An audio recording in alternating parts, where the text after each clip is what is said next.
sedikit menghina gitu. Nah, sifatku yang introvert, ekspektasiku berbeda.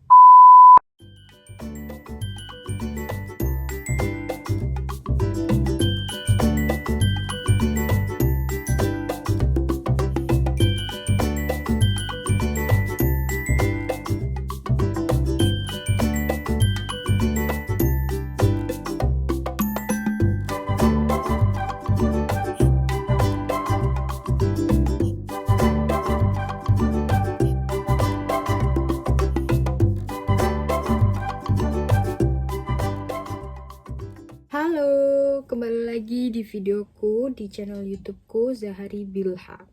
Tapi sebelumnya pasti banyak teman-teman yang belum kenal aku. Mari kita berkenalan dulu supaya kita lebih dekat.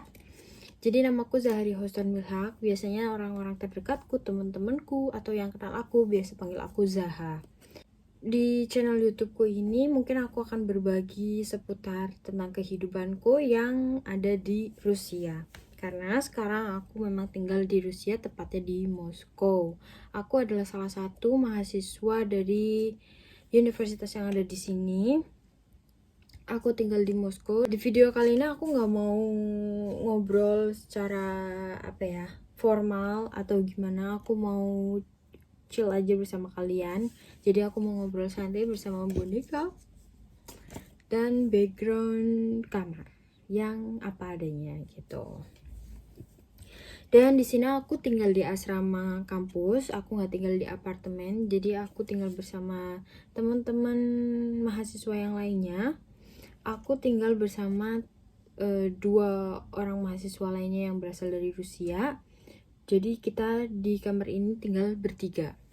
Di video kali ini aku nggak mau panjang lebar untuk pokoknya di sini aku mau sharing ke kalian dan berbagi ke kalian yang biasanya tentang kehidupan enak di luar negeri. Tapi di sini aku akan bahas yang beda, yaitu fun fact dan shock culture yang aku rasain selama aku tinggal di Moskow. Tapi sebelum itu aku bahas sedikit tentang pengalamanku selama aku tinggal di sini, apa aja yang aku rasain, terus apa perbedaan yang aku rasain dari senang sampai oh ternyata kayak gini nih orang sini, ternyata kehidupan di sini kayak gini nih gitu. Untuk yang pertama, jadi tipe aku tuh anak yang introvert. Jadi kalau ada orang yang ngajak ngobrol ya aku mau ngobrol, kalau nggak ada yang ngajak ngobrol ya udah aku bingung mau ngobrol apa gitu. Nah kebetulan orang-orang di sini ya bisa aku terima karena sifatku yang introvert gitu. Jadi ya bodo-bodo amat gitu. Membedakan hidup di sini sama hidup di Indonesia, yang aku rasain pertama adalah cuacanya. Karena pas aku datang saat winter. Jadi oh wow, aku merasakan hal yang beda dari Indonesia, yaitu mempunyai salju di sini dan udara dingin di sini. Dimana aku suka banget udara dingin dan aku nggak terlalu suka udara panas. Karena itu bikin gerah, bikin nggak nyaman dan lain sebagainya. Jadi hal yang pertama aku suka dari sini adalah adanya winter dan salju. Aku bisa menerima itu. Karena dulunya waktu di Indonesia aku tinggal di desa yang dimana masih banyak fasilitas yang kurang aku dapatkan di sana, dan yang aku dapatkan di sini adalah transportasinya yang aku suka juga. Karena di sini ada metro, yaitu kan sebenarnya Rusia ini luas banget. Jadi yang tadinya kita bisa jangkau dengan waktu 30 menit, 1 jam, kita bisa jangkau dengan waktu mungkin 5 menit, 10 menit itu pakai metro. Nah, metro itu ada di bawah tanah yang dimana yang baik aku terima dari sini gitu. Intinya gitu. Ada hal-hal mengenakan lainnya yang pastinya aku akan share di video-videoku yang lainnya. Nah, di video kali ini aku mau berbagi cerita ke kalian tentang shock culture yang aku terima dan fun fact yang ada di sini. Nah, di sini aku juga udah list apa-apa aja yang aku rasain kurang kayak oh kok gini sih, oh gitu sih gitu. Pertama, yaitu toilet yang ada di sini. Yang udah tahu toilet luar negeri kan kadang ada di ada yang membicarakan toilet luar negeri tuh nggak ada airnya gitu. Nah sebelum itu aku mau cerita dulu kalau toilet di sini di asramaku itu dibagi dua. Jadi toilet mandi sama toilet buang pipis sama buang air besar gitu. Nah untuk toilet pembuangan itu, jadi di sini nggak ada airnya teman-teman. Semuanya pakai tisu, entah itu tisu basah, entah itu tisu kering. Tapi karena aku nggak bisa pakai itu semua, ini merupakan tips yang aku kasih ke kalian. Jadi aku buangnya di mana, terus aku membersihkannya di mana, kalian tahu kan ya intinya gitu. Nah jadi toilet di sini itu entah itu di asrama, di rumah, di kampus, di kantor, pokoknya selama kamu di Rusia, selama kalian di Rusia, ya kalian merasakan toilet yang gak ada airnya, cuman pakai tisu kering, entah itu tisu basah. Tapi kalau di tempat umum kalian bakal dapetnya kebanyakan tisu kering gitu, jadi kalian bilas-bilas aja pakai tisu kering gitu. Itu yang pertama. Nah yang kedua di sini adalah tempat yang jauh. Jadi karena Moskow ini enggak cuma Moskow sih, Rusia ini besar banget negaranya.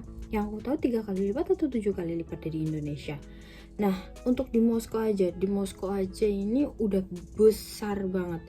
Jadi kita bisa gambarin, kalau aku cerita tuh metronya aja kan. Jadi kalau kalian tahu Singapura kan juga punya line MRT gitu kan. Nah MRT di sini atau metro di sini aja line-nya udah banyak banget, dan itu dari sana ke sana, dari sana ke sana, itu punya 11 line atau 13 line gitu. Line itu jalur. Nah dari situ aja untuk metro, untungnya di sini punya metro, jadi kalau kemana-mana masih ngerasa cepet. Tapi kalau kalian pakai bis juga bakalan lama. Ada bis, ada metro di sini pilihan transportasinya. Kalau mau cepat pakai metro, tapi kita nggak bisa lihat apa-apa untuk pemandangan di kotanya karena kita ada di bawah tanah. Ada beberapa metro yang naik ke atas, tapi itu beberapa banget. Nah kalau untuk kalian menikmati suasana kota atau suasana lingkungannya, yaitu kalian bisa pakai bis. Nah kalau untuk pakai bis, jadi ya yang kalau untuk berangkat sekolah, berangkat kantor itu nggak, kurang cocok kalau kalian jaraknya jauh. Tapi kalau kalian jaraknya jauh, bisa pakai metro, itu cepet. Nah aku rasain kalau pakai bis mungkin kita bisa makan waktu 30 menit, 40 menit atau bahkan lebih gitu. Nah kalau pakai metro karena di jalurnya sendiri bisa ya 1-2 menit, 5 menit lah nyampe. Kalau dari ujung ke ujung bisa 30 menit, dan pakai bis itu bisa lama banget. Itu. Terus mungkin gambarnya juga kalau aku di sini aku ngerasain supermarket, minimarketnya yang menurut orang sini itu dekat, menurut aku jauh karena pertama di Indonesia gak biasa jalan, minimal itu pakai motor minimal. Nah di sini aku harus dibiasakan jalan, makanya dipaksakan untuk keluar gitu karena harus cari makan, harus belanja ini belanja itu, walaupun supermarketnya di depan situ. Tapi menurutku jauh. Tapi ya kayaknya untuk orang sini tuh deket deh. Kemudian yang ketiga, fun fact yang ketiga, orang sini tuh suka ngomong. Jadi ngomong banyak banget dan cepet banget. Pas aku pertama-tama masih di sini, aku kira oke lah ngobrol gitu. Aku pikir bakal 10 menit, 20 menit, 30 menit, atau ya bermenit-menit. Ternyata berjam-jam. Itu bisa sampai misal jam 10 malam, bisa mereka ngobrol sampai jam 2 pagi tanpa nonstop dan dengan ngobrol yang cepet banget.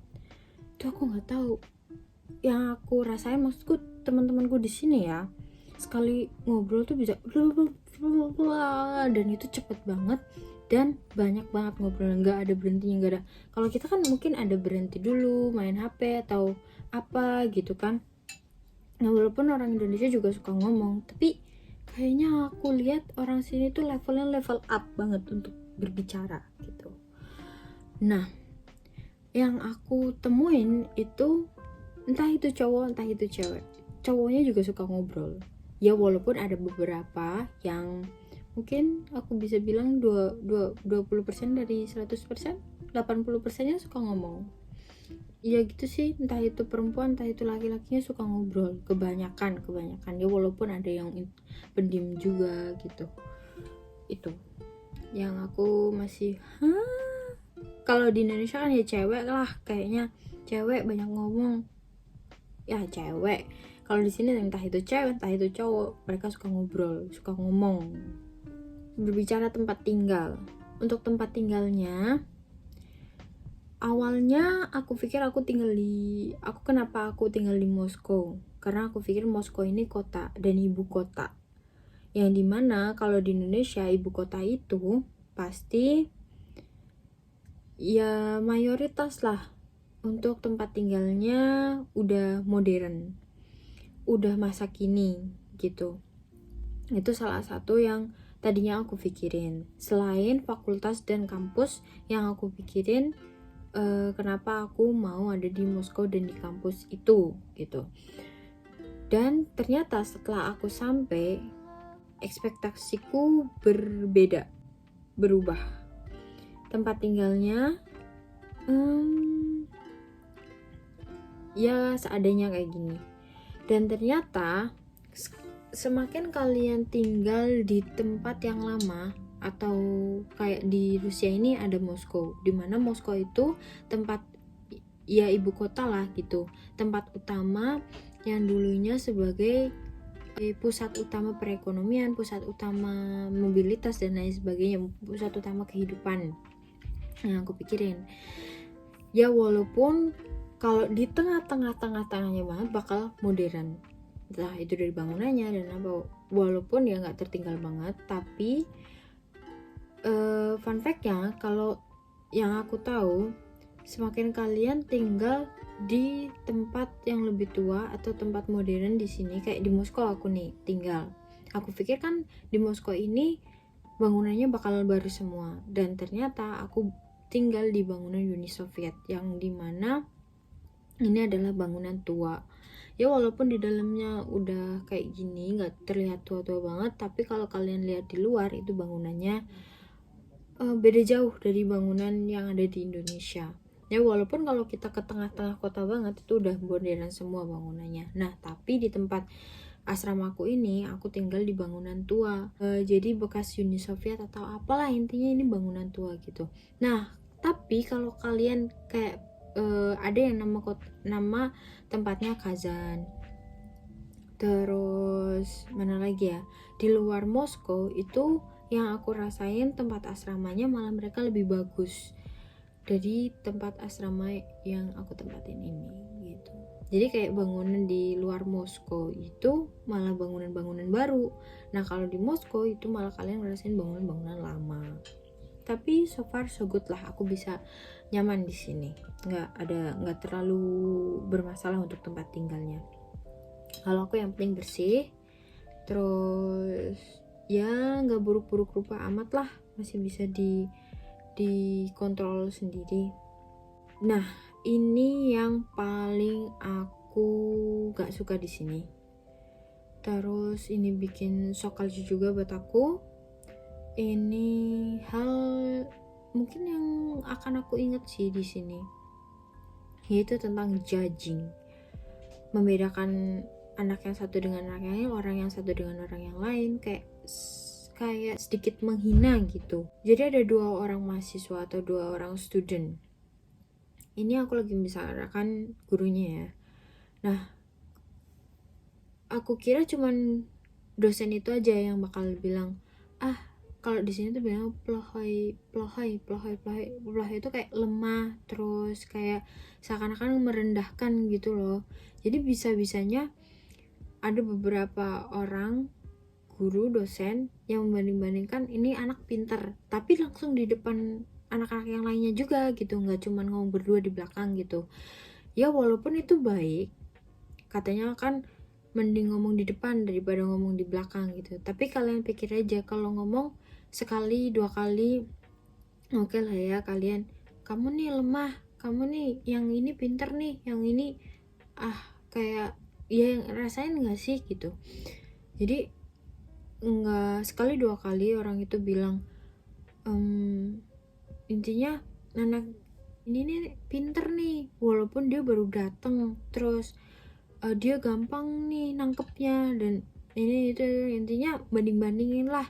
Terus aduh kalau yang ini mah bodoh banget sih, kayak gitu-gitu loh. Tapi ya walaupun dengan bahasa dia yang menurut mungkin orang sini ngomong pelohoy, ngomong lemah, ngomong apa ya, ngomong bahasa-bahasa kurang tuh kayak biasa kali ya gitu. Kalau di kita kan ya walaupun kayaknya kurang, ya udah kita aja yang tahu, nggak usah orang lain tahu kalau anak itu tuh apa ya. Tapi kenyataannya juga nggak sesuai sih sama apa yang, jadi bener-bener kayak cuman judge by the cover doang, nggak judge by the skill atau anything. Ada beberapa orang yang kayak gitu, tapi ya itu cuman minoritas aja sih, nggak usah terlalu kaget karena ada beberapa yang kayak gitu, tapi yang mayoritas enggak. Ini gitu masalah judging. Terus itu di lingkungan sekolah. Kalau di lingkungan pertemanan, mereka punya gengnya sendiri-sendiri gitu. Aku geng sini, geng sana. Dan tapi ada beberapa juga yang bisa membaur. Walaupun dia punya geng, tapi dia membaur ke yang lainnya juga. Nah, aku lihat juga dari lingkungan yang ada di sini gitu. Jadi dia punya geng-gengnya sendiri. Mayoritas gitu sih. Kayak kurang bisa menerima orang baru. Terus judging itu nggak bisa membedain mana tempat judging, mana yang harus diomongin sendiri, mana yang harus diomongin di depan umum. Yang keenam itu basa-basi. Walaupun di Indonesia juga ada basa-basinya, tapi aku ngerasain basa-basinya orang Indonesia tuh masih ngontrol diri gitu loh, masih memandang orang. Walaupun aku nggak suka, tapi ya ngeliat lingkungannya gitu. Nah, sebagai contoh yang aku lihat di sini kan ada kata-kata salam gitu. Kalau di Indonesia ya halo, hai gitu. Nah, di sini tuh kayak ada tingkatan salamnya gitu.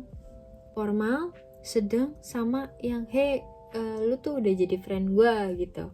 Nah, di sini ada kata-kata здравствуйте, привет, sama здоров. Nah, kalau kalian itu baru ketemu, terus orang yang baru ketemu sama yang orang lebih tua, itu pakainya здравствуйте, atau pertama kali kalian ngeliat dan ketemu itu pakainya здравствуйте, dimana itu formal banget. Di sini yang aku rasain, walaupun kalian udah bilang nih, kan tadi aku bilang здравствуйте, привет, sama здоров. Kalau udah biasa, terus kalian tapi masih ada rasa canggung sesama teman, itu pakainya kata привет.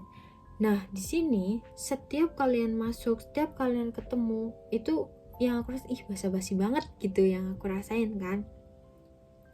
Itu привет yang dimana aku masih belum terbiasa kalau ketemu, walaupun di sana udah ketemu nih, di kampus udah ketemu, terus di dormitory asrama ketemu lagi, bakalan mereka ngomong lagi hey привет. Di sana udah ngomong привет, di sini ngomong привет lagi gitu. Kalau enggak ya basa-basi yang kayak gitu yang aku belum bisa terlalu nerima, kayak bohong banget rasanya gitu. Nah, terus kata-kata zdarov yang dimana artinya itu sehat ya bro gitu. Nah, itu tuh kalian kalau udah friend banget. Nah, ada juga anak sini yang bilang bedain banget gitu. Aku kasih contoh, misal aku udah bilang zdarov, ternyata dibalisnya привет. Kan kayak jelek banget gak sih? Gue udah nganggap lu friend, tapi lu cuman nganggap gue ya udah anak biasa. Atau bahkan kalian udah bilang привет, bakalan dibales здравствуйте.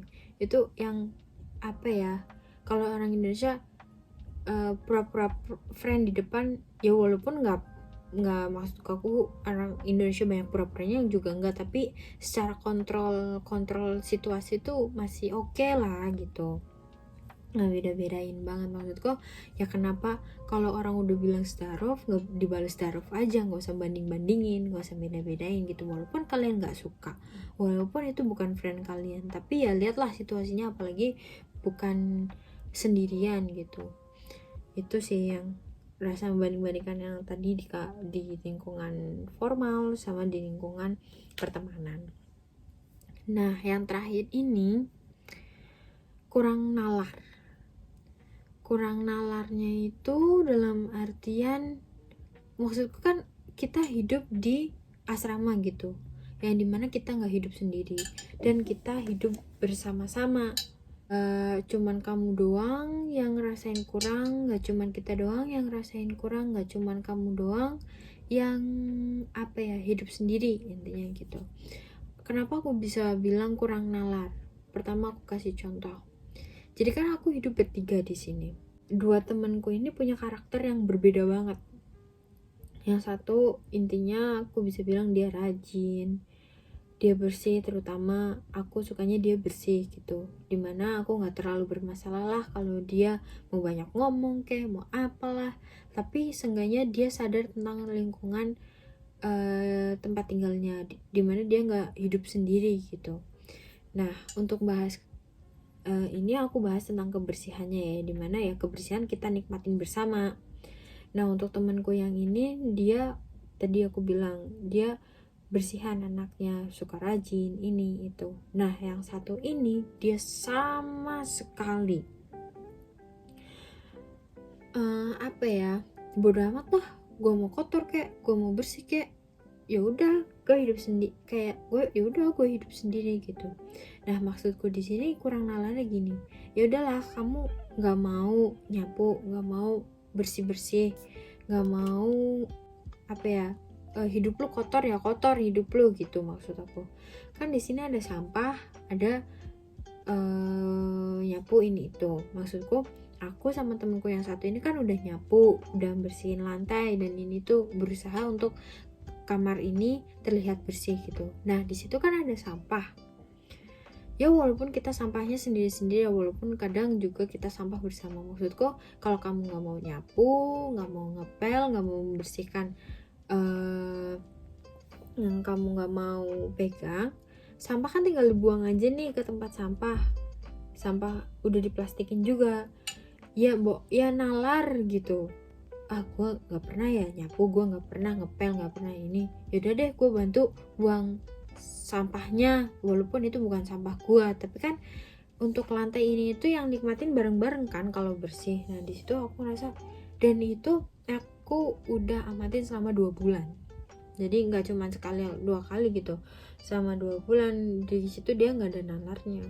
Tapi aku nggak bisa negur juga karena kan kita hidup sama-sama gitu. Ya siapa yang nalar lah, orang juga udah besar-besar juga, bukan anak SD yang dipondokin atau gimana gitu. Nah, dari situ terus gak nalarnya lagi gini. Jadi kan ada beberapa item yang minjem ya, kayak alat masak gitu kan, itu juga nggak disengaja. Jadi aku udah nyuci pisau. Nah, aku nggak sengaja karena aku buru-buru, aku pikir ini ayam udah aku potongin, udah ini itu, biar aku sampai setelah masak aku udah nggak usah nyuci lagi. Nah, nggak sengajanya di pisau itu ada daging ayam sedikit banget. Kalau aku mah yaudahlah, daging tinggal dibuang doang. Terus pisaunya juga nggak kotor-kotor yang kotor banyak darah, banyak daging gitu, cuman nyempil doang, udah dicuci. Pakai bilang dong, ini dong kalau nyuci yang bersih gitu, masih ada dagingnya nih. Ya ampun, daging seiprit, kataku. Dari situ sih kurang nalarnya, yang yang nggak harusnya dibahas. Nah, itu yang kurang aku suka. Jadi itulah beberapa pengalaman shock culture yang aku terima, fun fact yang ada di sini, terutama yang aku tinggali di asrama di Moskow. Mungkin di sisi lain karena Moskow ini kota besar gitu ya, kalau kita bandingin kayak Jakarta lah, dimana ya hidupnya keras gitu, banyak karakter yang bakalan diterima di sini. Tapi ya gimana kalian bisa menanggapi situasi semua itu, dan gimana kalian bisa beradaptasinya. Nah, di sini buat teman-teman yang mau tinggal di Moskow, mau sekolah di Rusia, gak usah khawatir tentang fun fact yang aku bagi ke kalian. Pasti kalian bisa menghadapinya, bisa beradaptasinya. Jadi di sini ambil pengalamannya aja. Jadi kalaupun kalian kesini kalian udah siap dengan kekurangan-kekurangan atau shock culture yang tadi aku udah bicarain. Di sisi lain juga pasti ada hal positif yang ada di sini. Kalian tahu kalau beberapa hal-hal romantis, hal-hal yang gak didapetin di Indonesia juga hal baik yang ada di sini. Kayak misalnya di sini tuh orang-orangnya romantis-romantis, itu salah satunya. Kenapa aku bisa bilang begitu? Karena aku lihat untuk bawa bunga, terus toko bunga, dan hal-hal romantis di sini tuh kalian bisa gampang dapetin. Itu salah satu hal baik yang ada di sini. Dan gak semua orang itu anggapan atau bernegatif tentang kita. Pasti banyak yang bisa nerima kita gitu. Tapi ya karakter orang masing-masing. Tapi gak usah khawatir tentang itu. Itu sebagian kecil aja yang aku ceritain ke kalian yang udah aku amati di sini. Jadi welcome buat teman-teman yang mau tinggal di Rusia, di Moskow. Semoga kita nanti bisa ketemu dan aku akan berbagi tentang pengalaman-pengalamanku hidup di sini lainnya. Aku ya intinya kita rasain secara online hidup di sini. Jadi see you